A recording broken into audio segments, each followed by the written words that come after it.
Warning. Tongue and Geek contains heavy spoilers.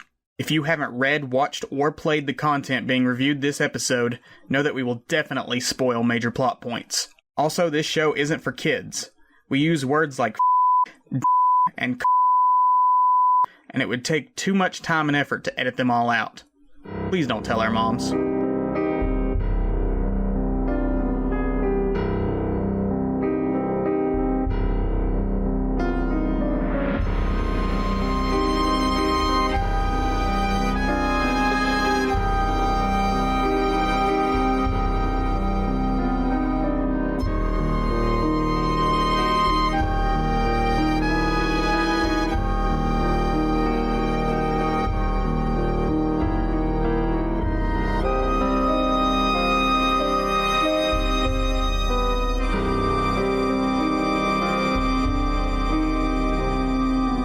Hello, little darlings. Isaac usually calls you lovely listeners, I think, but I think little darlings is better, so I'm going to call you little darlings this episode. Mine has alliteration. Welcome to the last installment of the second annual Tongue and Freak 2022 Halloween season. Isaac is just about done with life now. Yes! Wait, life? Hang on, wait, what? Done with life from being tortured all month with my Halloween picks. Tyler's like, just this is news to me. He's gonna put me down at the end of this episode. He's embraced spiritualism now. He's seeking the comfort of the dark arts, which is a weird character turn for him. But, we'll see where it goes. Our last film of the season will be the 2007 Frank Darabont written and directed film The Mist, based off the Stephen King novella found in Skeleton Crew. Now, Frank Darabont is kind of the king of Stephen King adaptations. He wrote and directed Shawshank Redemption. He also wrote and directed The Green Mile. And as of right now, The Mist is his last Stephen King adaptation, hopefully not forever. Guess a little bit more background before we just jump into it. Like every Stephen King story, the inspiration just kind of comes to him out of the most mundane circumstances. After a big storm hit where he lived, he went to the grocery store after it passed, and he's just like, what would it be like if a bunch of like prehistoric creatures were flapping around in here and going crazy? There you go. There's The Mist. I think he specifically looked at one of the aisle signs and he was like, what if a big just pterodactyl monster hit that? Which is great because I like that image and it's in the movie, and also we did not say our names. Oh, I'm Tyler, by the way. Yeah, I'm Isaac. And with us yet again is Erika. Say hello. Hey guys. See, this is why, lovely listeners, I usually do the intros. Well, little darlings, sometimes people like a podcast that has mystery, sort of a free flow to it. Mm-hmm. Free flow as in we can't keep our thoughts so structured, not so regimented. I don't like that at all. We need to get to the point where this podcast will be unaccessible to people. It's already unaccessible to people. We have 6 people who follow, and they're all people we know directly, and it's pity. Anyway, for those not in the know, The Mist is about a huge storm hits this small Maine community, and then after, a mysterious mist rolls into town and traps a bunch of people in the local grocery store. And what transpires is many a conflict with the creatures in the mist, as well as sort of a microcosm of societal breakdown. Religious fervor takes hold of half of the group in the grocery store, and pragmatic survivalism takes hold of the other side.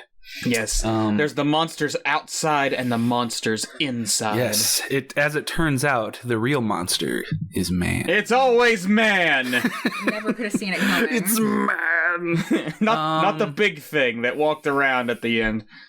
Where do we start with The Mist? I'm just going to bear the lead here. Erika and I both absolutely adore The Mist, the story and the film. It's one of our favorites. We saw it in theaters together.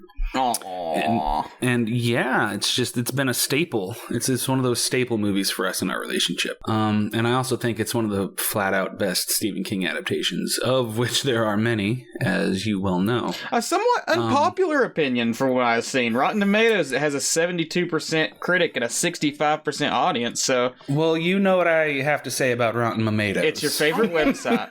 Yeah, I think it was pretty torn, like the reception when it came out, and I think some of that had to do with the ending as well. Like, it was a time in the world when people saw that movie, and then that was the ending. Well, Tyler, you want to break the formula and start with the end of this movie? You, Mr. Formula Breaker? Sure, I mean, I guess. Set up enough about what's happening. Yeah, grocery store monsters, people kill each other. Okay. We're good. Okay, and they're stuck in the grocery store. I was just going to say that I distinctly remember trolling message boards and stuff like that when the movie dropped. I just remember, like, a lot of people loving it and a lot of people loving it until the ending.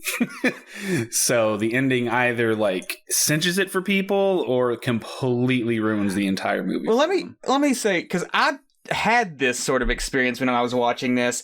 I predicted what was going to happen, but I predicted Which pissed me off. I predicted it because it's literally the worst case scenario. It's one of those things where it's like, wouldn't it be funny if they, and then you're like, oh fuck, they're gonna.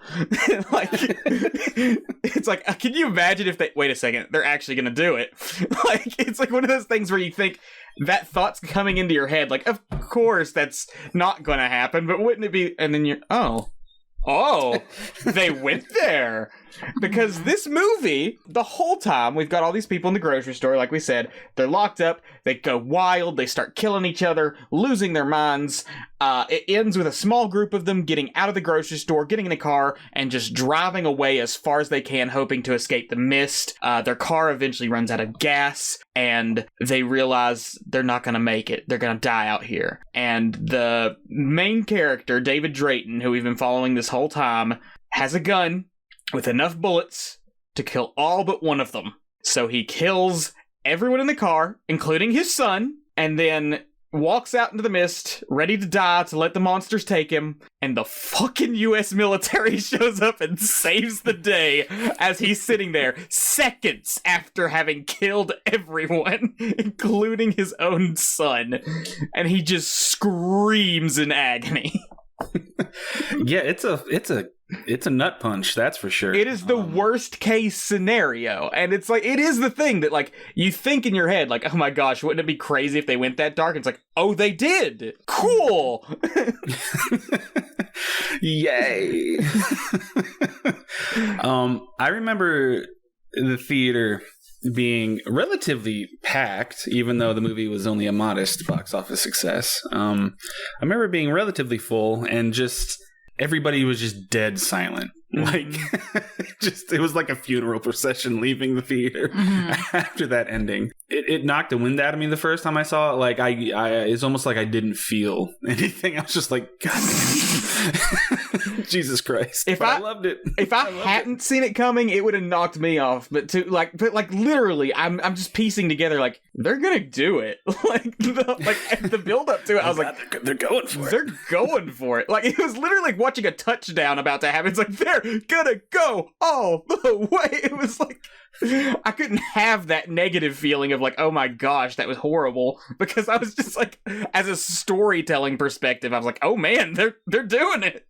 Before we dig into the symbolism and the themes and stuff and reverse engineer from the ending, some people might be thinking, well, if it's based on the story, didn't you know how it ended? The novella doesn't end that way. No. The movie is a very faithful adaptation until the ending.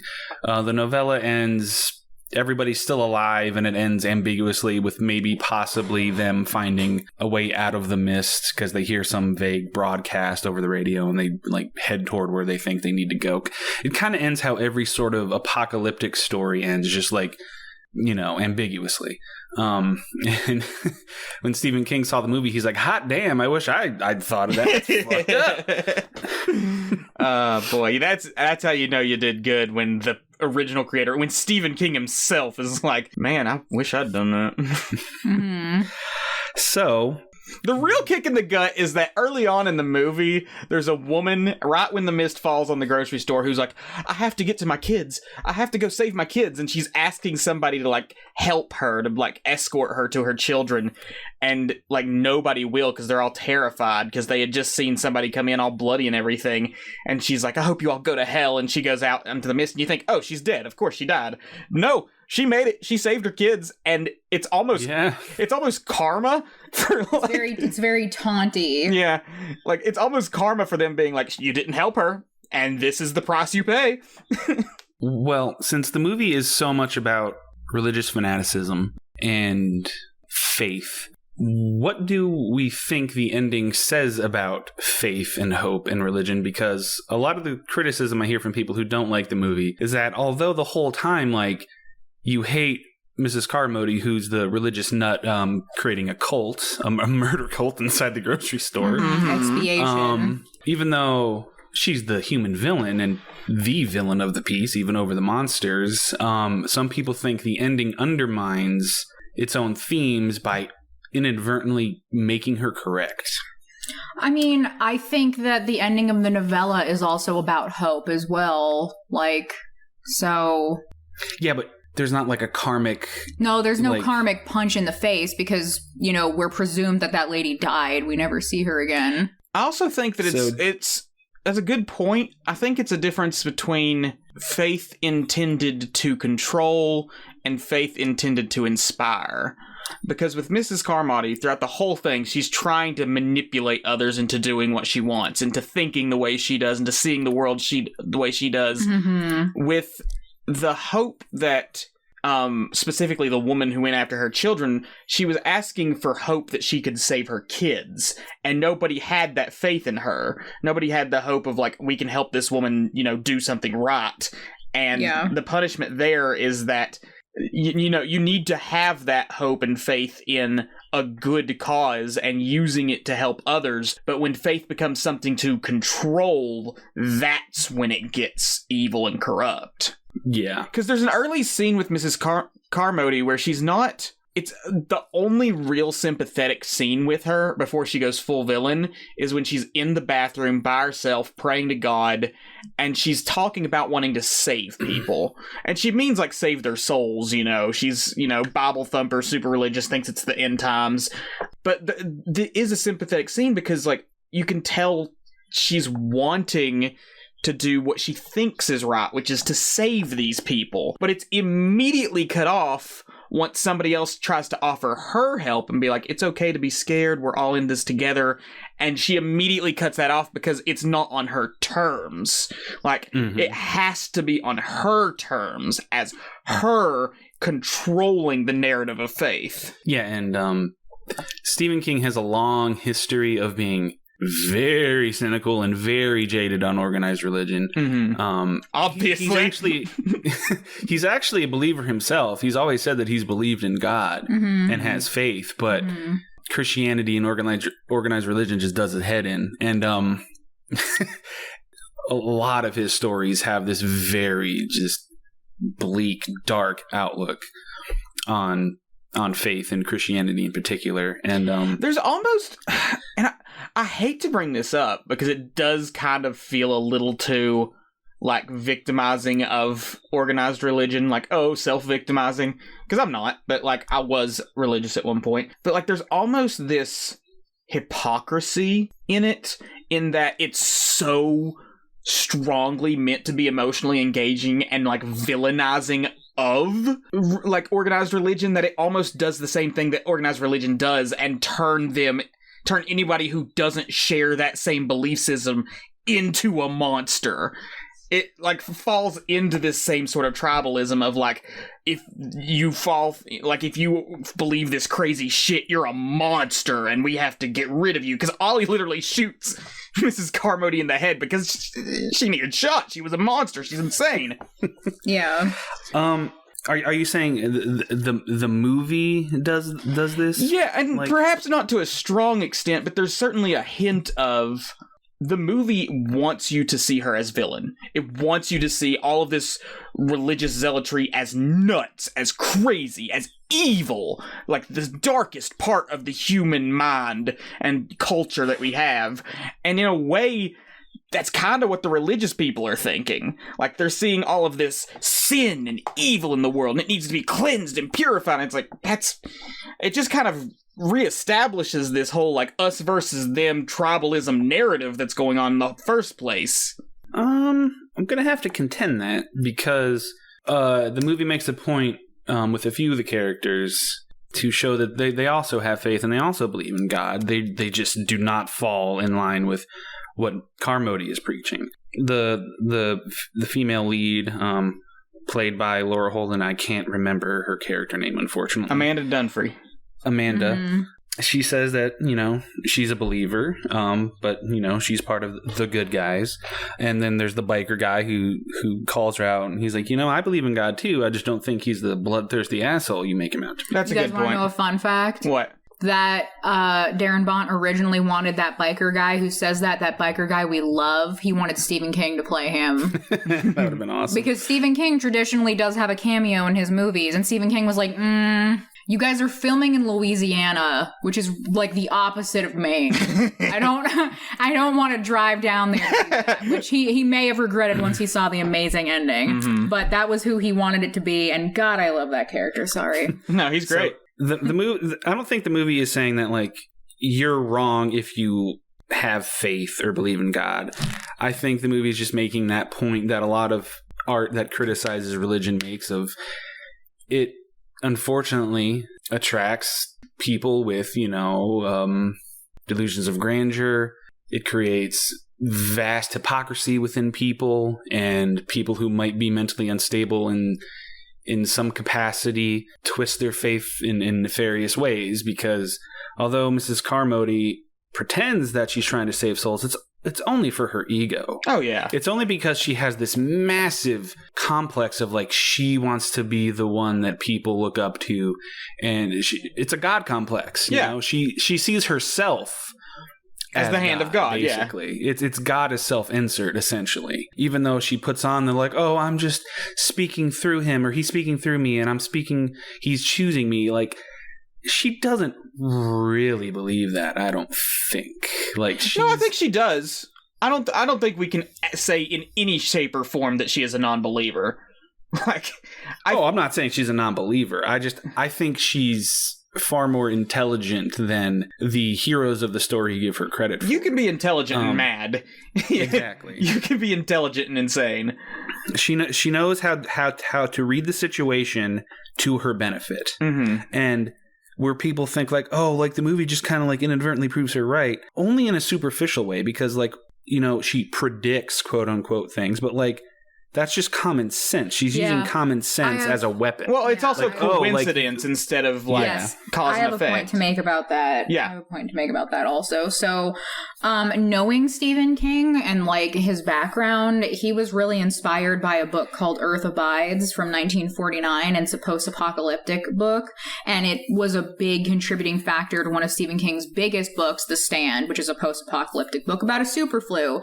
And one of the things that happens in this book is that what's cool about it is we get to see, like, it doesn't just, up, end of the world, the end. It shows us, like, humanity continuing on. Mm-hmm. And a big theme in that book is superstition. And the guy who's the head of the community, our main character, they don't have any organized religion on purpose.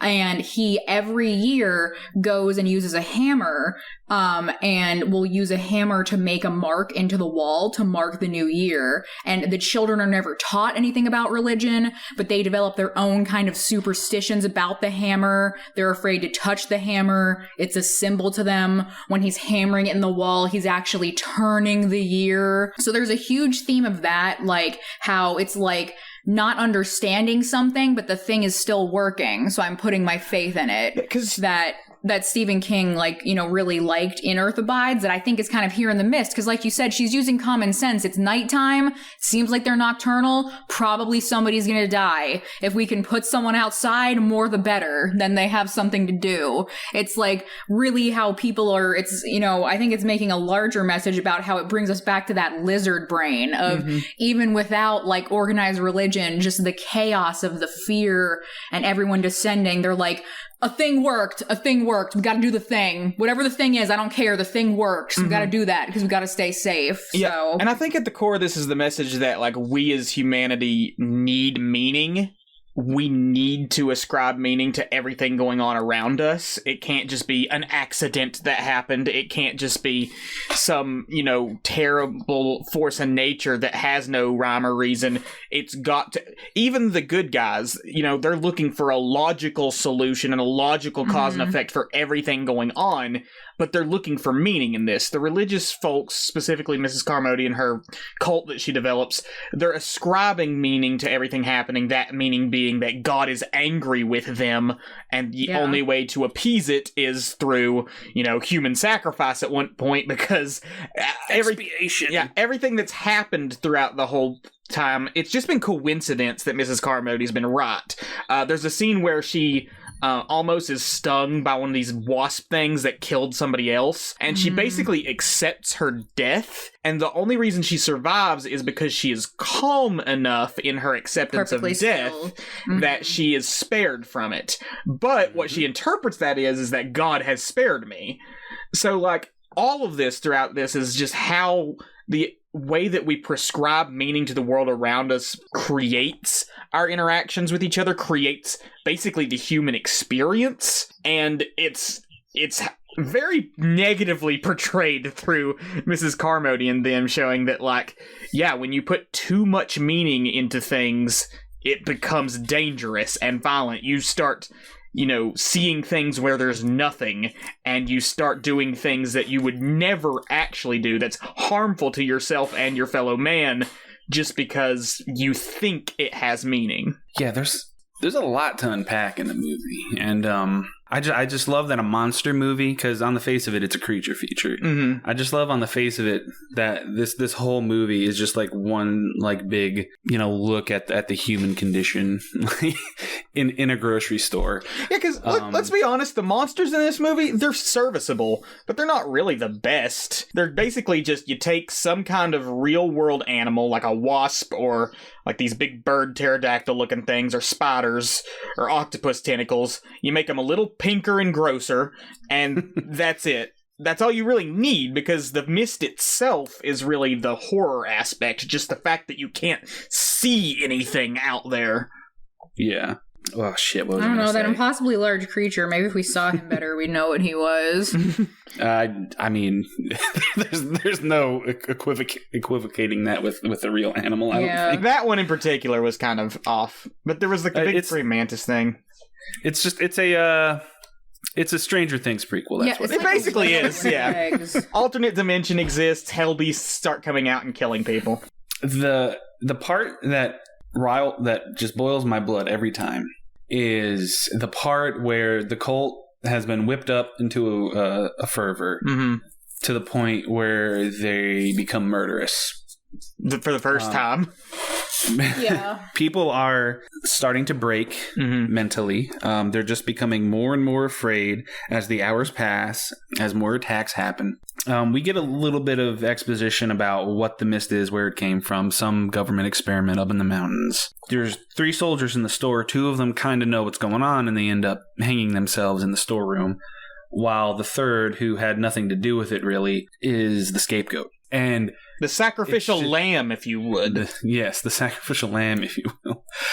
It's such a well-done sequence, because they drag him out, and Carmody is just spewing her venom and whipping everybody into a frenzy. Like, he's at fault. It's him. If we shed his blood, if we use him as a sacrifice, like, you know, we will be spared. And just the blunt, just ignorance of it pisses me off so much every single time. You know what really is? Like, it brings me... what is that story about It's like a famous play about the witch trials in Salem. Oh, The Crucible. The Crucible, yes. It gives me that same vibe where it's like, I'm just so pissed at these people so much because everyone's just saying a bunch of bullshit in order to hurt each other. It's just like, ugh. It's just so angry. And just the pure dumb animalistic just look on their faces as they're stabbing him in the gut and throwing him out of the door. Like, just so sure that what they're doing is the right thing to do. Ugh. It's funny you say animalistic because I see the exact opposite. Like I said, I think the whole point is that humanity, specifically humanity, more than any other species, is driven to create meaning. And these people have been pushed to madness through their desire for meaning. It's not just we're a bunch of animals panicking in a store. It's a bunch of people who are trying to cling so tightly to meaning that they do things that go against their very nature. Yeah, that's a good point. What I mean by animalistic is that specifically the guy who stabs the soldier. Yeah. I think he's like the butcher or whatever, or the meat guy, the deli guy. Yeah. He just has this like look on his face that's just so blank, but like still like purposeful. Like, and then like after they throw him out, he has this like this smile on his face, like we did good, like yay. And it's just, it pisses me off just talking about it because it's such like a perfect distillation of the movie's themes up to that point. And this movie does not have a very positive outlook on humanity. No, it doesn't. It really doesn't. And post-COVID, it just hits harder because I might butcher this, but I was watching a documentary, and Joe Hill, who is Stephen King's son, who's also a writer, he's talking about his own father's writing, and he says something along the lines of, my father thinks that, humanity can progress and can be better, but he doesn't think they can get there without, massive amounts of bloodshed. He thinks he thinks in order for humanity to better itself, like shit has to hit rock bottom. I mean, history kind of has proven him right. Yeah. You look throughout all of human history, it basically is like just a series of peaks and valleys. Yeah, basically, like, we'll get there, but a lot of people are going to die, and it's going to be real fucking ugly before we get there. I don't even know if there's like a there to get to. I think it is just peaks and valleys. Like, yeah, we're going to maybe reach another peak, but we're going to hit another valley.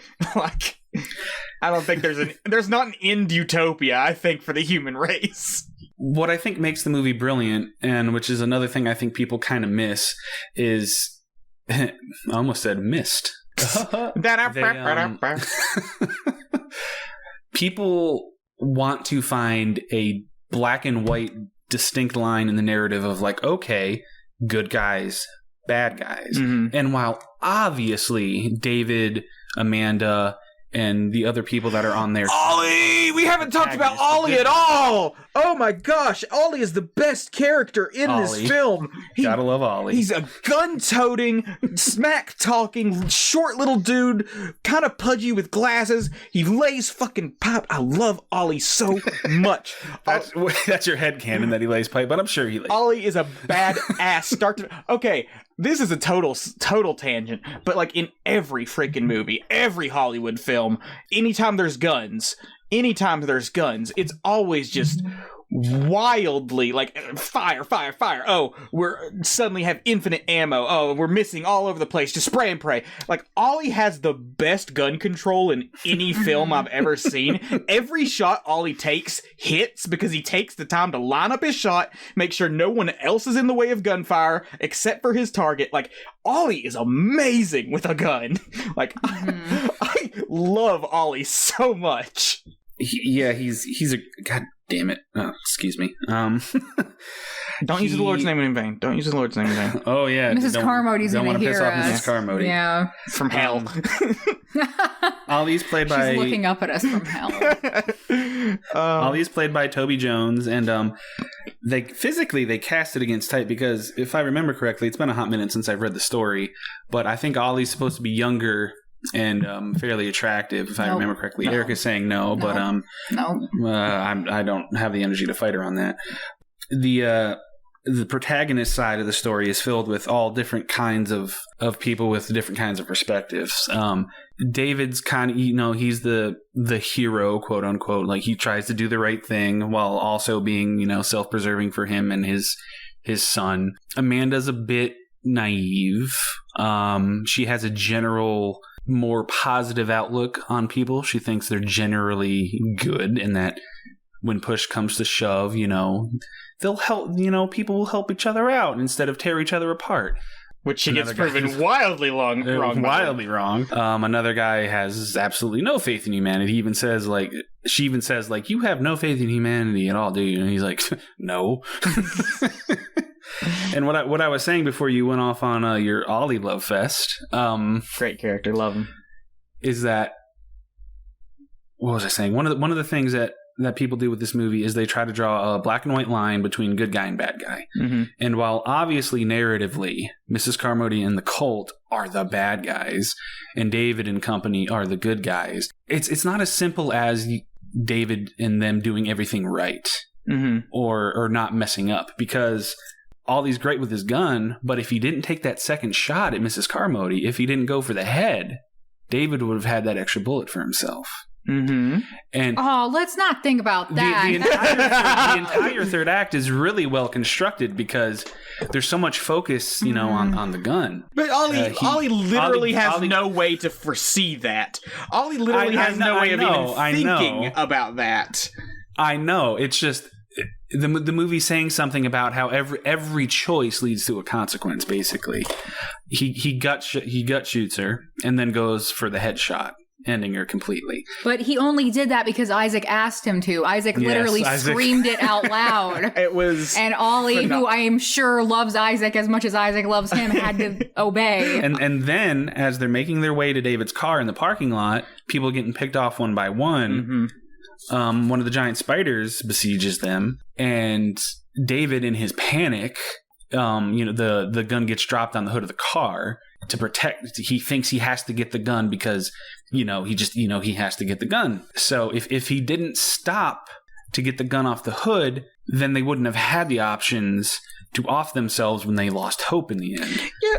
So, but there's a very clear difference between making a choice that's reasonable but doesn't work out and doing something that is clearly both evil and not beneficial. Like that, there's a very clear distinction between, I need to get this gun because we're surrounded by monsters and I need a weapon to defend myself, and let's stab this guy and throw him out there as a sacrifice unto God. Like, I'm not saying that that the movie's saying that they made objectively wrong decisions.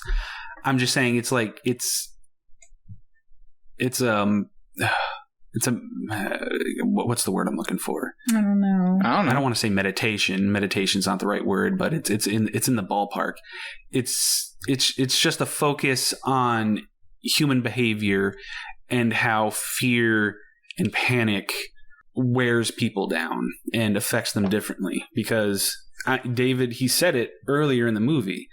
He's like, yeah, people are nice and they get along and they're fine, but you turn the lights off, put them in the dark, scare the shit out of them. Yeah. They go Neanderthal brain real quick. And I'm always trying to grapple with what exactly the nihilistic ending of the movie is saying about hope and about faith, because David makes his decision because his son Billy is basically going more catatonic as the story progresses. Poor Billy. He's just traumatized left and right. Yeah. And after so much shit goes wrong, so much death, he's cuddling his son and he's just like, Daddy, promise me you won't let the monsters get me. Promise me you will never ever let the monsters get me. And he does. So they finally escape with their lives. They haven't caught a break since leaving the supermarket, and the only thing he can think to do is, live up to the promise he made his son and not let the monsters get him. I don't know where I'm going. I don't know if there is a clear-cut answer on what the ending means. Yeah, I think that's for one thing, I think it very much is a gut punch for the sake of gut punch. I think that there is meaning to be looked at here, but I also think it's very much like, we wanted to shock you. And that's not to say anything negative about shock value. I think it was very intentionally like, we wanted to shock you with how far we were wanting to go with this.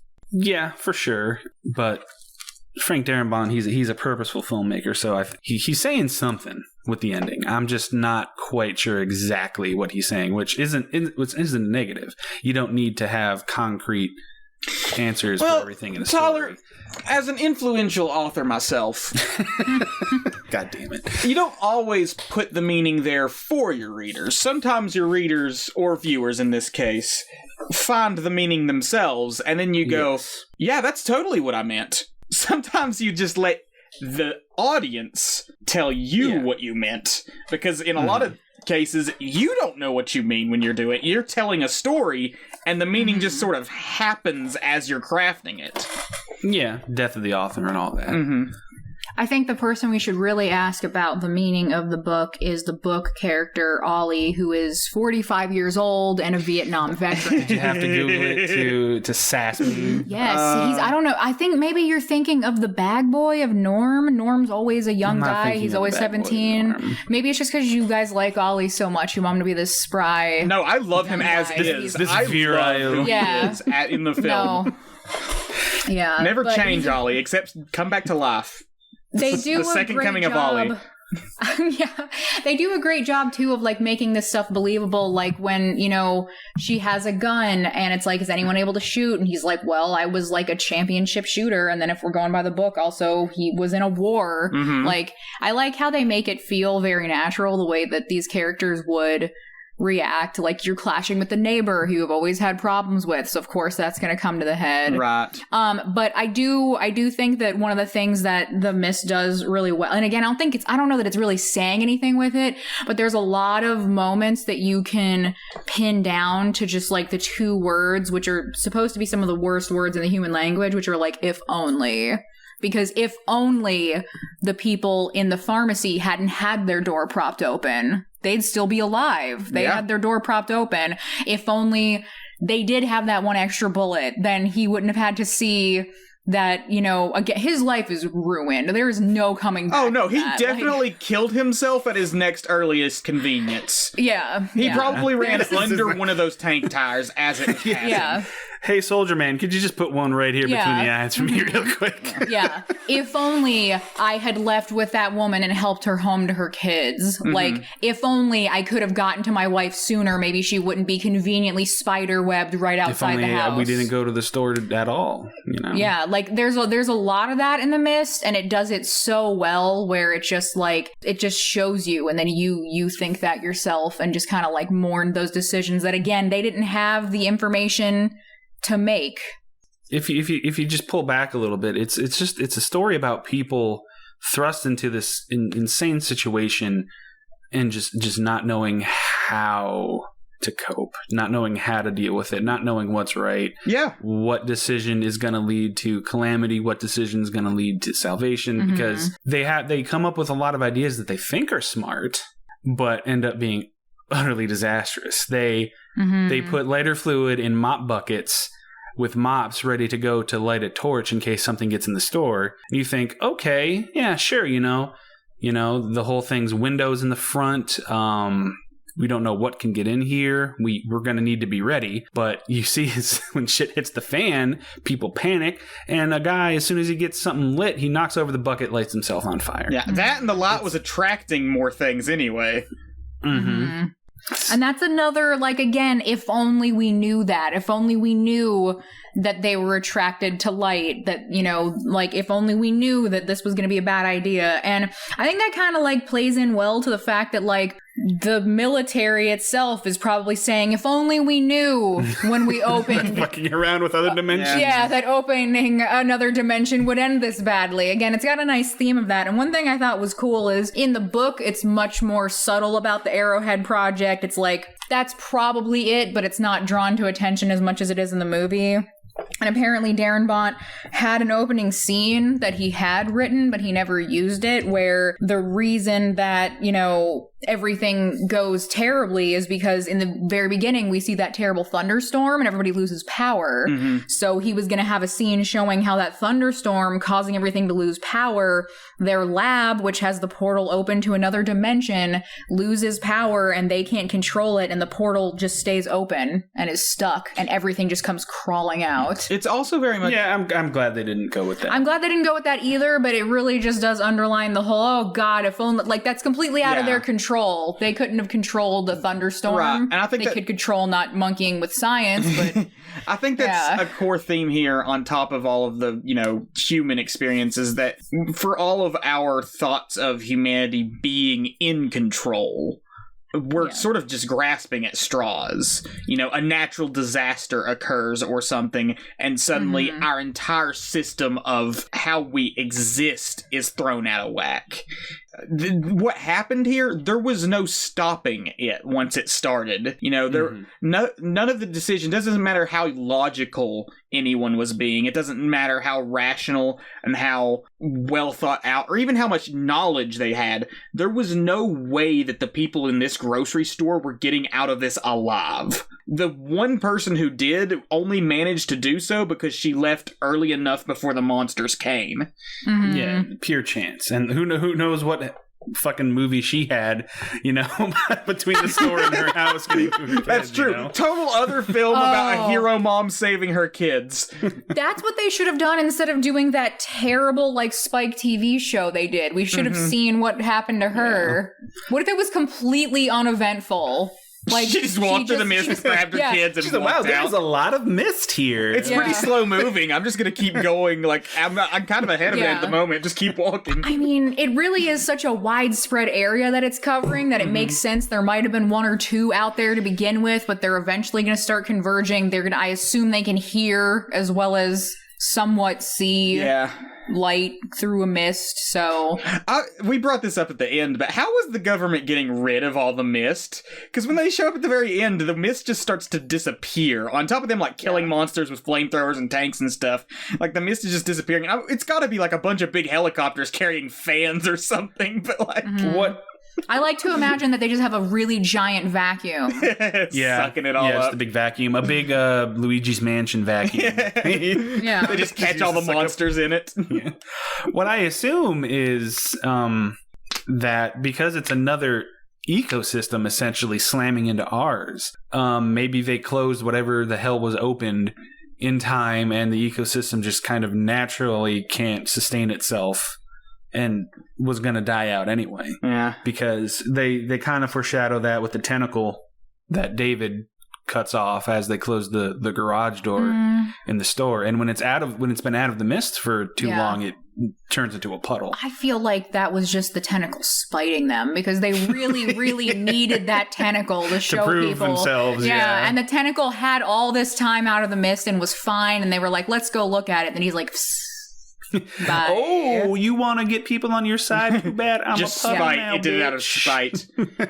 I also wonder that too, because it's like you would think that they would need to be breathing like some different mixture than, you know, what we're doing here. Like putting a fish in chlorine, Yeah, but humans are able to be in it just fine. Yeah, it's not that kind of story. So don't really it doesn't think about that either way. I did want to bring up, there's a character we haven't talked about, the lawyer neighbor, Brent Norton. And we were talking earlier about how everyone's trying to ascribe meaning to things. He's almost the opposite. He's trying to say that, like, this is just some weird thing happening. There's no meaning behind it. It's just like a weather pattern. Like, he's almost refusing meaning. Yeah. And, logical to the point of purposeful ignorance. Yeah, he's basically calling it a natural disaster. So skeptical that he refuses to put any sort... It's this counterpoint, whereas with Miss Carmody, everything is so meaningful that she's willing to do whatever it takes to gain the favor of God. With Norton, it's like, this doesn't mean anything. We're going to ignore all of the obvious evidence around us and just go on out there, and it gets them all killed. So there's like this Again, it goes back to ego. Yeah. If he didn't let his petty ego with his past feud with David get in the way, he's more concerned about saving face with the community because he's an out-of-towner. He brings all of that baggage with him to the situation. You know, I've seen you guys talking behind my back like, I'm an out-of-towner. I know how things go. You're not going to pull the wool over my eyes. It's stubborn jackassery to a fault, to a deadly fault. It's if people didn't bring their own egos into situations like this, their own hang-ups. Yeah. And then just listened to people and shit like that, then, you know, disaster can be averted. I like the way that the movie takes place in a small knit community, because all that subtext is already there about why people behave the way they do. You're smug out of towner. You're good old boys. You know, you're religious freak. You're cocky teenager. You know, all of that is like is indicative of, you know, analyzing like small town life and kind of the underbelly of that, the idyllicism of it. So that's another thing Stephen King loves to do is being like, yeah, small towns, you know, they could be cool. They can have a good sense of community, but there's a lot of petty bullshit underneath it all. And I'm going to expose it. Pretty much every big story of his is basically I was about to say, there's a running underbelly pattern of a small town. Yeah. Yeah, like the microcosm of it. And I like how we were talking about when we were watching it, you know, the scene with Norm the bag boy getting taken by the tentacle. Like, it's also saying a lot about, like, just like how people play off of each other, and also kind of like gender roles, because it's like as soon as we get into that scene, it's like the good old boys and they're like, nope, we're gonna fix this, what are you, a pussy, we're gonna fix this, like, and that'd be such a different scene if it had been like a random group of women in there, like, but these guys are like, nah, we gotta fix it, we're scared, and this is one thing we can do, so we gotta do it even though it doesn't matter. Gotta have some machismo in there. Yeah, exactly. Yeah, I mean Ollie, the one little thing that kind of bugs me about this movie is that I think some of the dialogue is a little too on the nose with stating the themes that it's exploring. That's really my only complaint with the movie. But Ollie basically just says just that.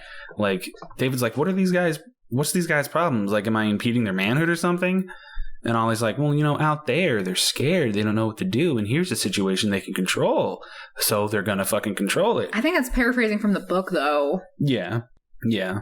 And Ollie's smart. Ollie is smart. He's Ollie is a beautiful angel of a man who really should have made it through to the... If Ollie had made it to the end of the film, he would have been like, no, don't do it. I'll save the day, David. And he'll step out and he'll like wave down a tank and be like, look, David, I've saved us all. Yeah.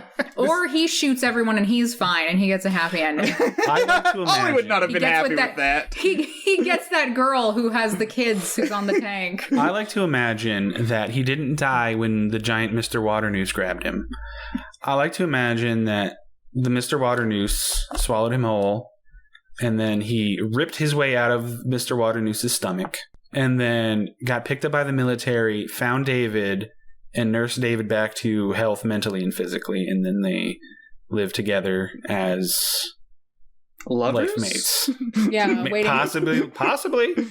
Hetero life mates, homo life mates, you know, either or. It's funny because Tyler and I have always called that guy who's somewhat crabby Mr. Waternoose like in Monsters Inc. Yeah. But these monsters actually do have names. That's the name of what kills Ollie. I don't know how you pronounce that first part. Archin Lobster? Archin Lobster is what gets him. And he does get ripped in half though. Like we see it. Yeah, we kind of see it. Maybe I think that's his blood. To be on the fair, hood they haven't established that he can't regenerate. Yeah. Ollie was secretly Jesus the whole time. Yeah, they never canonically showed us he can. That's what it means. Ollie had to die for their sins. Oh, that's it. Ollie was the Christ figure. It begs the question of why a canonically perfect human being like Ollie is just working as a bag boy in a small town grocery store. And it obviously shows that the reason that David is tortured at the end is because he denied Christ in his final moments, because he denied the blessing of life that Ollie gave him by killing everyone. Oh, it all makes sense now. It was all a Jesus message. Hallelujah! Hallelujah! Praise the Lord. We solved the puzzle of the mist. I cannot believe that these things have names. Those, like, spiders, which, as Isaac and I have noted many times, it's a real spider-heavy ordeal. Yeah, spiders are the most prominent. The spiders are the most prominent monster. It's not really that way, like, as much in the novella, but they're called Grey Widowers. So some cool-ass names we have. Well, I mean, even if you don't name them in movie, like, it's always fun to name your monsters, like, anyway, just to have a name. Mm-hmm. So yes, we have heaped praise upon Toby Jones as Ollie. I would like to heap praise upon Thomas Jane as David. Yeah. I have been a big Thomas Jane fan for the longest time. I love the guy. He's just one of those actors that I just like seeing no matter what he does, just like seeing him in a movie. And this is one of his stronger performances that I've seen, because in that last scene when he kills everybody and he's having his breakdown, you fucking feel that shit. Mm-hmm. Like the pain that he brings forth is just so visceral. Yeah. Like it's just like, oh, like it's uncomfortable to watch, obviously because of the content, but like just seeing him emote that way and the camera's just holding on him as he's wailing and losing his mind. Yeah, it's not even tears, it's just full-blown screams of agony. He puts the gun in his mouth and is yelling as he's trying to he's pulling the trigger, but there's no bullets, but he knows, but he's like, I still want an out. He's like, It's so agonizing. And like I said, the only reason it didn't hit me as hard as I thought it would was because, like, I was looking at it from a storytelling angle and being like, they're really gonna do this, aren't they? Like, if I hadn't predicted what was going to happen at the end, I would have completely been floored by this ending.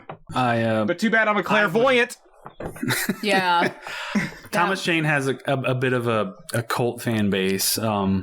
Movie nerds love him, but I still don't think he gets the recognition he deserves.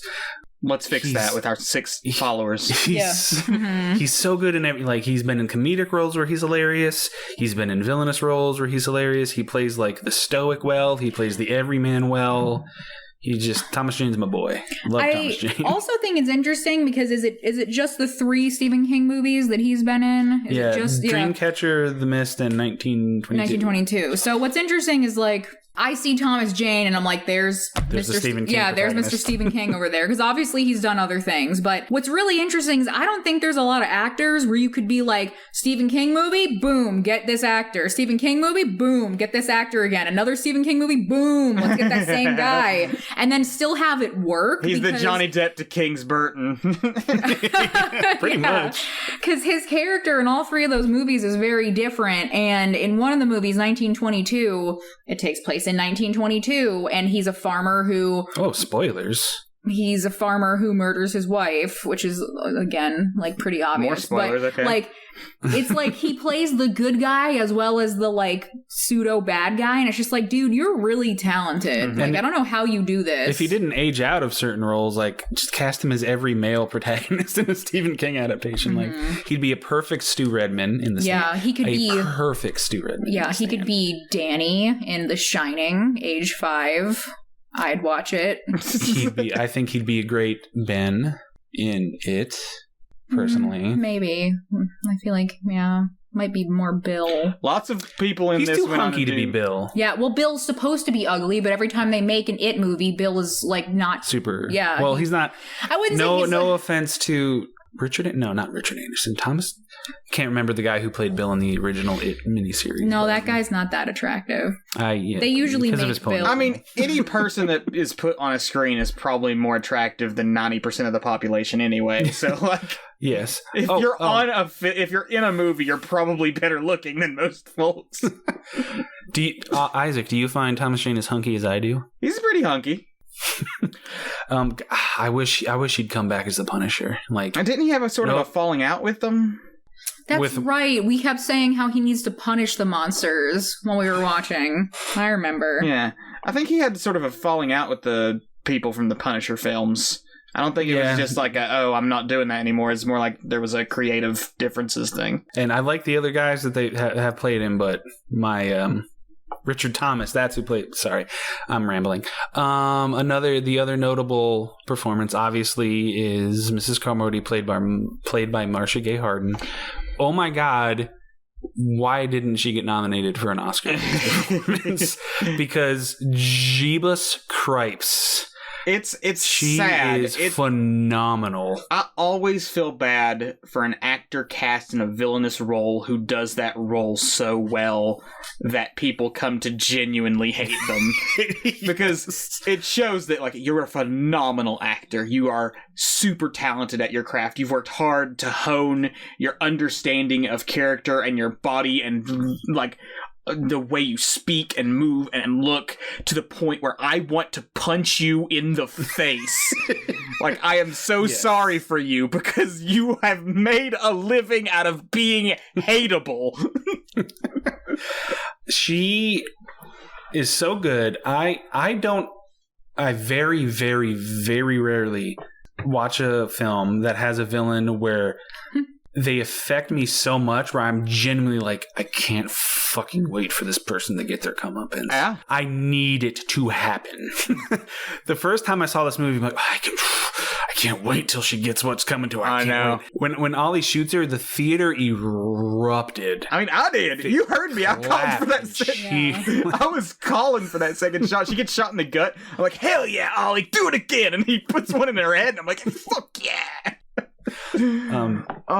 So props to Marcia Gay Harden, because you done good. Mm-hmm. And she's a great character actor. She's in all kinds of stuff. Again, she could put on any hat.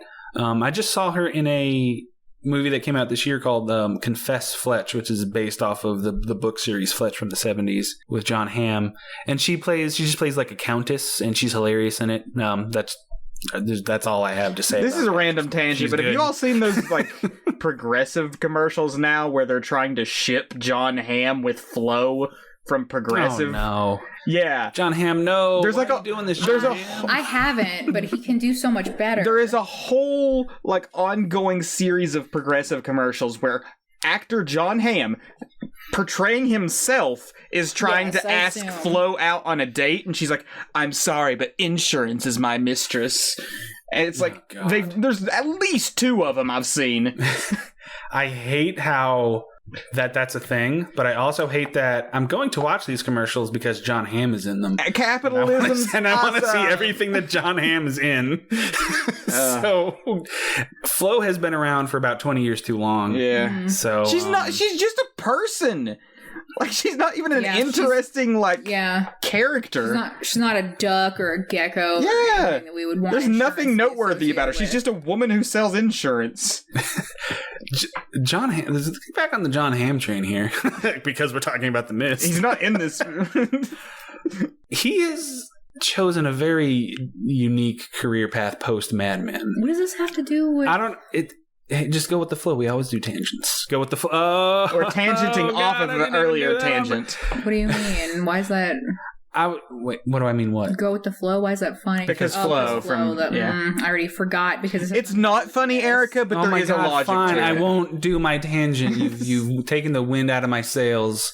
You've taken the John out of my hand. Would you say we've disrupted your flow? No, Jesus Christ. I made Erika laugh. I win. It's funny that there's like probably an alternate universe though, where in The Walking Dead, it would be played by Thomas Jane instead. Yeah, because Frank Darabont did start The Walking Dead, and everybody else in this film's in it. Yeah, and half the people in this movie are from Walking Dead. Yeah, Dale's in it, Andrea's in it, Carol's in it. Mm-hmm. Do we have any other points to make about The Mist? Let's talk about the monsters a little bit, even though we've mostly already talked about them. You say they're serviceable. I like them because, they're kind of just big, goofy movie monsters. I don't dislike them. It's just they are what they are. Yeah. I like that they're not over-designed. Mm-hmm. striking that balance between making something not of this earth, but also something recognizable is hard. Even though the spiders, they're spiders, they have an abdomen and a thorax and 8 legs, and they spin webs. They also kind of have human teeth and and eyeballs and acid webs, so they're quite unsettling. My favorite thing is the Mr. Water Noose that we talked about, because you never quite see it in detail. It's only in silhouette. Yeah. It's this giant, it's almost kind of like it's almost like a centaur body. It's sort of a praying mantis centaur thing going, yeah. Yeah. And I love the gentle giant that they drive past at the end that's just thumping its way across the road. That's it's my favorite passage in the book, because how Stephen King writes it is that it's so big, it's so tall, they can't see what the legs are attached to. Yeah, they can't even see its stomach. But you see it here, and it's all legs and tentacles, and it's got this weird head that just kind of looks like a big beak. Yeah, I like the monsters. It's a monster movie. I like looking at monsters. This movie has a lot of monsters. So. Oh, and tentacles. You never see what the tentacles are attached to. That's a good point. We never see. Which I like. I like that they keep some of the monsters mysterious. I think the tentacles are the scariest, because things that undulate gross me out, and things that cobra freak me out, because these aren't just tentacles. They cobra fan out, and they have these barbs, and they just tear your flesh off as they're exploring your body. And do not want to have death by missed tentacle, that's for sure. Don't real octopus tentacles have hooks or something in them? They do. Yeah, they're not just squid tentacles have hooks. They're not little suction cups. No, they'll tear you apart with those. Yep. Oh yeah, you don't want to fuck with a squid. They got hooks in their suction cups, and they have beaks. Yeah.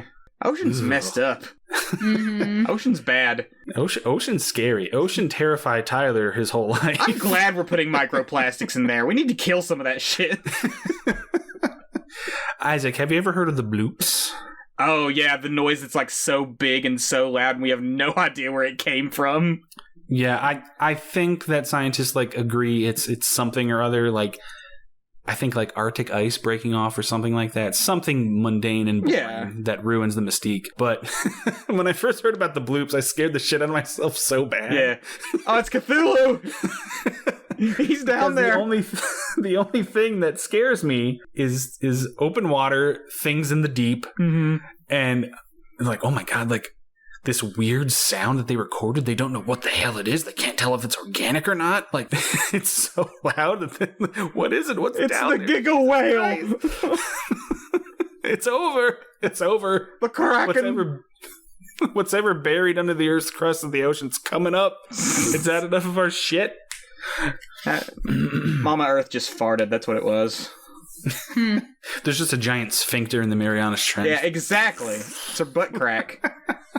The Marianas Trench, that's where the Meg from the Meg books comes from. Can't wait for the sequel. That's coming out. Anything else about The Mist? Anything else about The Mist? I love The Mist. Great movie. One of my favorite 2000s horror movies. I think it's really one of those movies where Tyler talked about when we saw it in theaters for the first time, you have a really visceral reaction to it. And also, especially when you're watching it in a big group and this whole thing is about society, you felt tension in the air for Mrs. Carmody. There was the cheering when she's killed. There's the dead silence of the ending. And there was somebody on the Stephen King Reddit who was saying, I gotta tell you, walking out of the theater for The Mist was an experience. It was 20 or so strangers who just been slapped in the face simultaneously, and none of us moved for a minute or so, and then we all just looked around at each other with the same "did you also see that?" expression. And it's really funny because I think there weren't a lot of mainstream horror movies that had gone that far. It really just hit everybody. And I had read the novella and I thought I knew what to expect. And again, it's a really close adaptation, and then that ending. So I think it's an exceptionally good movie. I bet there's so much to enjoy. I bet this would have went wild to see with a large group, especially if you didn't know everybody that well, because my brain would immediately be okay, if we were there, which person would that you love guy doing be? that shit. I love doing that. Like, That's which true, one would you do. I be if I were in this situation? I wish I'd be Ollie, but I wouldn't. You'd probably be the biker guy. Yeah. Get snipped in half. Yeah. Well, since I've asked you this every episode this season, this Halloween season. Is it horny? No.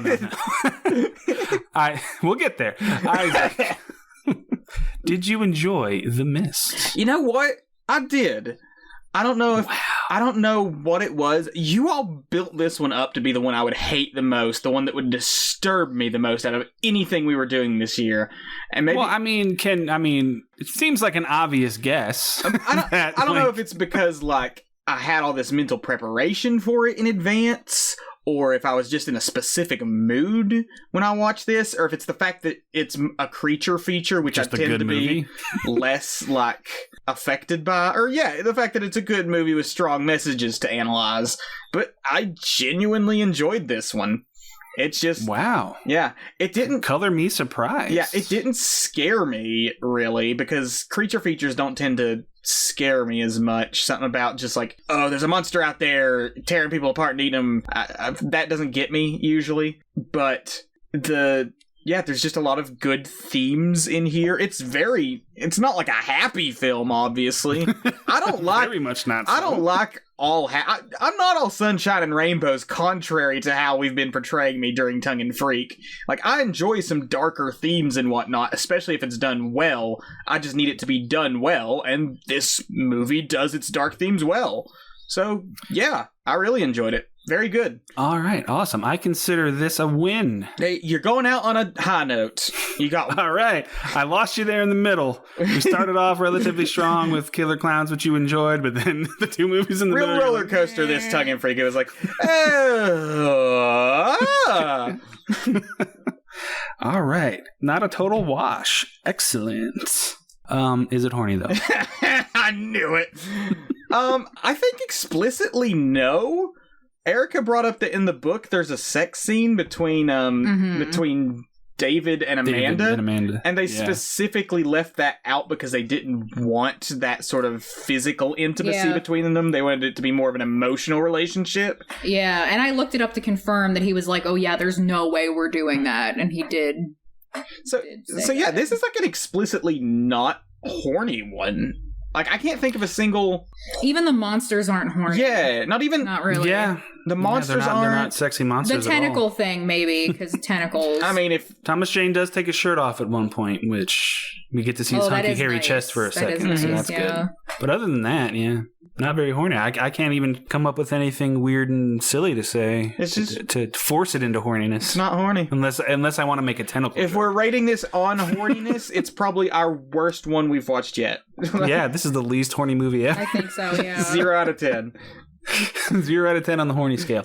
Although, if you're into the domineering type, Mrs. Carmody might have something going. I think that's a little too far. She's the kind who would ignore a safe word, so like... Yeah.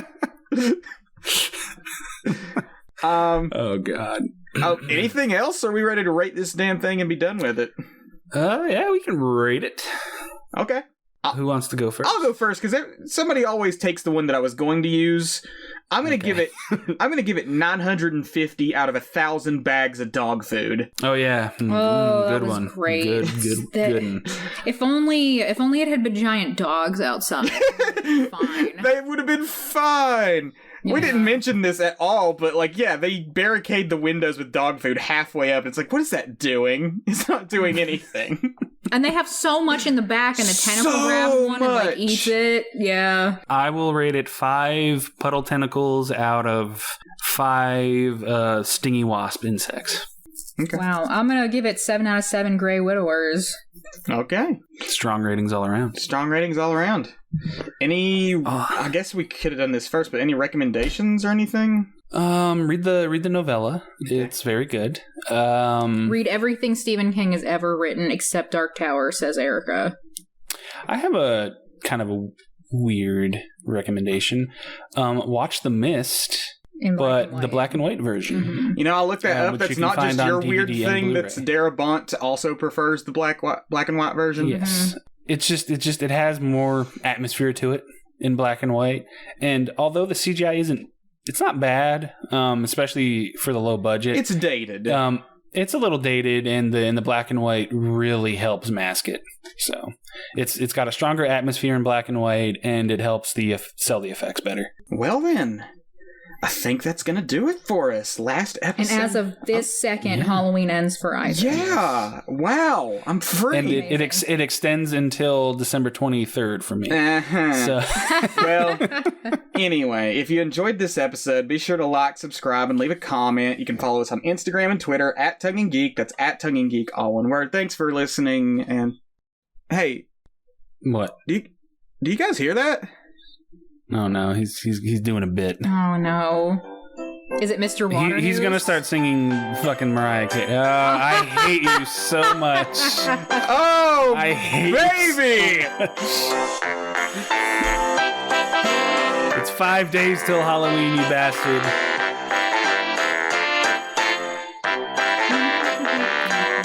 You're asking for it. I'm gonna show you the most. Don't throw your baby in the Christmas trash!